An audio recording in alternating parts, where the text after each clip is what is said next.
तर ज्या पद्धतीने अजित पवारांनी मोठी तयारी केलेली होती, आक्रमक भाषा वापरलेली होती, सभा घेतल्या, रॅली केली, पुणेकरांसमोर जमेल तेवढा जाण्याचा प्रयत्न केला आणि कुठेतरी भाजपकडनं ज्या उमेदवारांना उमेदवारी मिळाली नाही, मात्र ज्यांची तयारी चांगली होती किंवा ज्यांना पूर्वी अनुभव होता अशांना उमेदवारी दिली आणि त्यामुळे अजित पवार एक चांगलं आव्हान जे आहे ते भाजपसमोर उभे करतील अशी चर्चा होती. मात्र तसं काहीही दिसलेलं नाही. आत्ताच्या घडीला भाजपला पुणेकरांनी पूर्ण भरभरून मतदान केल्याचं आता स्पष्ट झालेलं आहे. बहुमताचा आकडा तर केव्हाच पार झालेला आहे. आणि या सगळ्या मुद्द्यावरती आपण शीतल मॅमशी बोलणार आहोत. पण आधी मी पुणेकरांना एक महत्वाची बातमी देते. जे जे हे लाईव्ह बघतात त्यांच्यासाठी महत्वाची बातमी. रवींद्र धंगेकर यांच्या पत्नी असलेल्या प्रतिभा धंगेकर ज्या आहेत त्या पराभूत झालेल्या आहे आणि ज्यांनी तुरुंगामधून निवडणूक लढवलेली आहे. आयुष कोमकर हत्या प्रकरणामध्ये ज्यांनी कट रचण्यामध्ये ज्यांचा सहभाग होता असा आरोप त्यांच्यावरती आहे. त्या सोनाली अंदेकर, वनराज अंदेकर जे नगरसेवक होते त्यांच्या पत्नी सोनाली अंदेकर या आता विजयी झालेल्या आहेत. त्यामुळे अंदेकर विरुद्ध धंगेकर या पहिल्या लढतीमध्ये आत्ताच्या घडीला प्रतिभा धंगेकर ज्या आहेत रवींद्र धंगेकरांच्या पत्नी त्यांचा पराभव झालेला आहे आणि सोनाली अंदेकर सध्याच्या घडीला विजयी झालेले आहेत. शीतल मॅम, मी तुमच्याकडे येते. आणि जेव्हा हे सगळे निवडणुकींचे निकाल बघताय, तुम्हाला असं वाटलं होतं की भाजप इतक्या मोठ्या प्रमाणामध्ये जागा जिंकू शकेल पुण्यात? पुण्यामध्ये मी मगासपासून जे मांडते की पुण्यामध्ये कायमच त्यांच्याकडे बहुमताचा आकडा होता.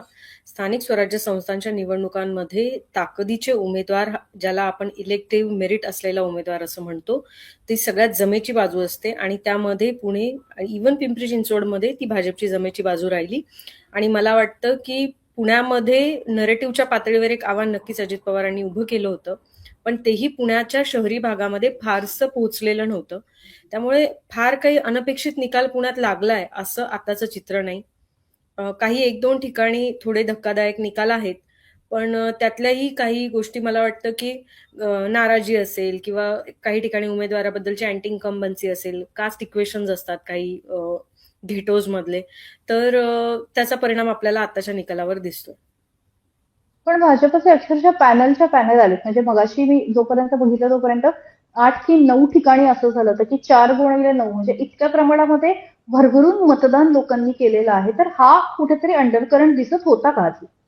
निवडणूक जेव्हा मध्यावर आली होती तेव्हा सर्व पक्षांमध्ये क्रॉस वोटिंग होतं का अशी चर्चा आपल्याला अनेक महत्वाच्या प्रभागांमध्ये दिसत होती.